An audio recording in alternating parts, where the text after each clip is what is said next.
family I was going to die. I told my sister to come that day because I wasn't going to be there in the afternoon.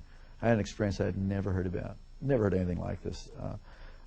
As I was laying there in that condition, just racked with pain and discomfort in every way possible, suddenly my inner man, the real me, my spirit, sat up out of my body, and I could feel my legs go through the springs of the bed. Wow. And my spirit came out of my body as if you would take a glove off your hand. And instantly, I was in a spiritual world. Instantaneously, I knew this was the real world. And this man that I was seeing was the real me. Now, when that happened, were you aware of any pain still? Or no, were I was totally completely separated from the pain and the carcass. Completely, no. And I didn't even remember turning around and looking. I mean, I was transferred immediately into a spiritual dimension. And everything about the spirit world is more real than this world. The colors are brighter.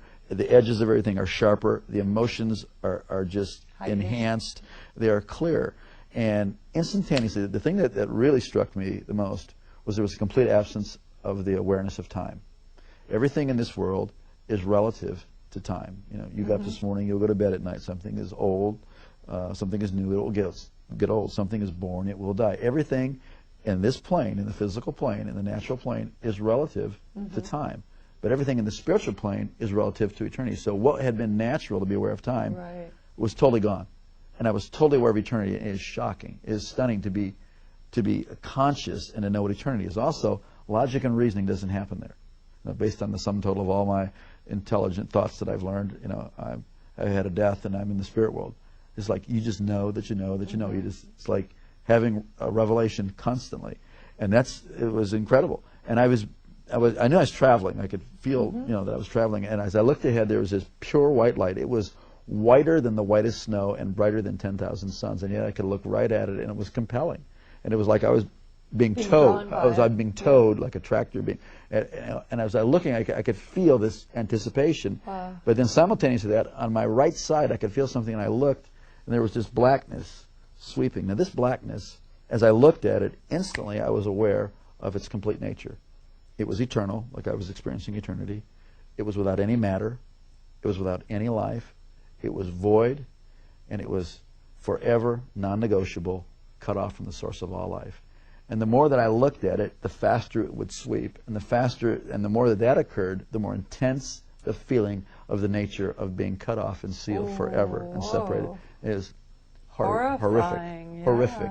You would not. I used to never be able to stand to be near anybody who could say go to hell after that.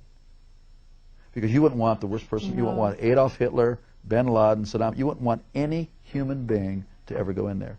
It was so horrible. And as that was sweeping, it got down to, it was eclipsing this light. So there was just it was like you're in a room and you close the door, a dark room, and there's a little space between the door and the door jamb. It wasn't a doorway. It was really, this was a real place that I was seeing and that I was feeling. And as it was closing, it was eclipsing. And now I'm standing on the very edge, the precipice of eternal separation. And I scream out of my spirit, I'm sorry, I want to live.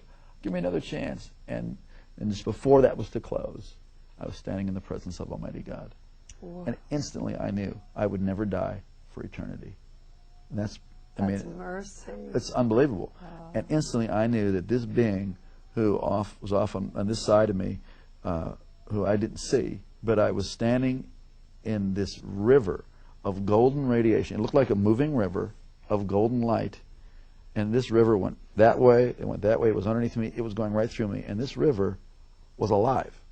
I don't know how to describe it, except that this called the River of Life. This river was alive, and it's going right through me, and I'm more alive than anybody can imagine. I mean, this is the height of the experience of life, filled up with life, and somehow I knew this being was going to take care of me for eternity.